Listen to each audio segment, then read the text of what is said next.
Welcome unified जंगी में आप सभी का स्वागत है। मैं काफ़ी दिनों से एब्सेंट था, तो कुछ लोगों ने मुझे मिस किया होगा, उनका थैंक यू। कुछ लोगों ने मुझे मैसेज किया, बहुत बहुत धन्यवाद।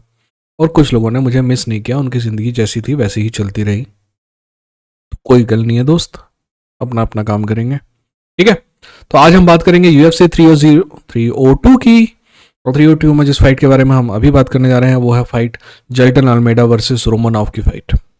देखिए, आपको समझना होगा कि यूएफसी एक बिजनेस है और बिजनेसमैन जो होता है वो हमेशा अपने अगले मौके की तलाश में रहता है। फॉर एग्जाम्पल, मान लीजिए कि आप एक बिजनेसमैन हैं और आप बिजनेस करते हैं कोई खाना बनाने की चीज़ों का, राइट।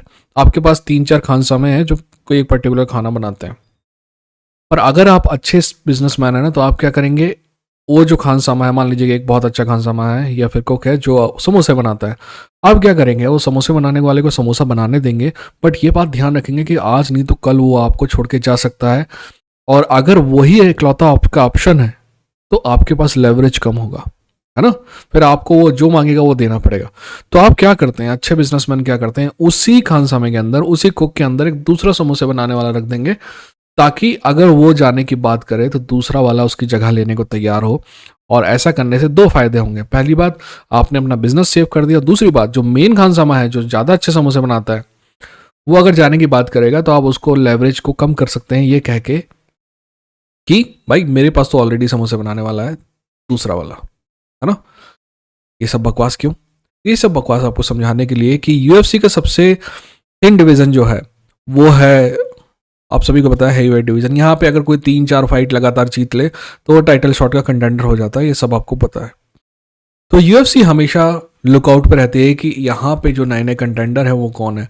तो ऐसे ही जो लुकआउट नोटिस है पिछले एक साल से, जिसको यूएफसी ठूस ठूस रही है, जैसे कि मैंने आपको अगर पिछली बार देखे होगे तो मैंने आपको बताया कि जेल्टन अल्मेडा से मैं कोई ज़्यादा इंप्रेस नहीं हूँ। बट यूएफसी और यूएफसी के आंडे बोले तो स्पेशली डेनियल कॉर्मिए और एनिक वगैरह, ये आपके पिछवाड़े में घुसा रहे हैं कि Jelton Almeida is a next big thing, next big thing, next big thing. और फिर जेल्टन अल्मेडा हार जाता है तो पूरे पर ताश का जो महल खड़ा किया था वो पूरा गिर गया। तो उस महल को फिर से खड़ा करना है, क्योंकि जेल्टन अल्मेडा में यूएफसी को भविष्य दिखता है, ठीक है। ये सब बात इंपॉर्टेंट है क्योंकि ये फाइट में, और इसके अलावा कोई ज़्यादा इंपॉर्टेंट बात नहीं है। आप समझिए कि यूएफसी की नज़र में नेक्स्ट बिग थिंग है जेल्टन अल्मेडा, इसी वजह से यूएफसी उसे ये फाइट दे रही है। आप बोलोगे कि ये फाइट क्यों दे रही है? ये फाइट इसलिए दी जा रही है क्योंकि रोमानाव का रिकॉर्ड एक्चुअली अच्छा दिखता है, बट रोमानाव जेंटल अल्मेडा से स्लो है। रोमानाव जेंटल अल्मेडा जितना एग्रेसिव नहीं है, और रोमानाव की आदत है कि वो बार बार बार बार चीज़ों को ग्राउंड पे ले जाने की कोशिश करता है।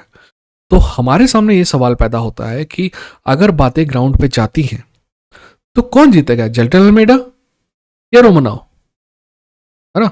अगर मैं रोमनाव का कोच होऊंगा तो मैं कहूँगा भाई तुम्हारा सबसे बेहतरीन चांस जो है एक्चुअली फीट पे है ना, स्ट्राइकिंग में है, ना कि ग्राउंड में है। पर अगर आप एक रेसलिंग हैवी फाइटर, कहेंगे, मैं रेसलिंग बेस तो नहीं कहूँगा, रेसलिंग हैवी फाइटर है रोमनाव जैसे, तो आप चीज़ों को ग्राउंड पे ले जाने की कोशिश करेंगे। और अगर आप ग्राउंड पे ले जाने की कोशिश करेंगे तो गेम सेट एंड मैच है दोस्त। ये फाइट जो है एक ईजी फाइट होगी जेल्टन अल्मेडा के लिए। मेरा मानना है कि जेल्टन अल्मेडा आसानी से फाइट जीतेगा। दिल दिमाग पैसा सब जेल्टन अल्मेडा पे लगाया जाता। मेरा मानना है कि ये फाइट अल्मेडा को जितवा के उसे वापस से फिर उनकी जो हाइप मशीन है उस पर बात की जाएगी, ठीक है। एनीवेज, तो ये था जेल्टन अल्मेडा वर्सेस रोमनाव के मेरे प्रेडिक्शन। आगे की फाइट के बारे में भी जैसे जैसे टाइम मिलेगा मैं करते जाऊँगा, और अगर इन केस में सबका नहीं कर पाया तो मैं अभी से माफी मांगता हूँ, मेरे पास समय की थोड़ी कमी है, राइट। जेब में 5 पैसे नहीं है पर घड़ी में 5 मिनट नहीं है, यही हालत है अपनी। अपना ख्याल रखिए, अपनों का ख्याल रखिए। फाइट जंग की लड़ेंगे, जीतेंगे।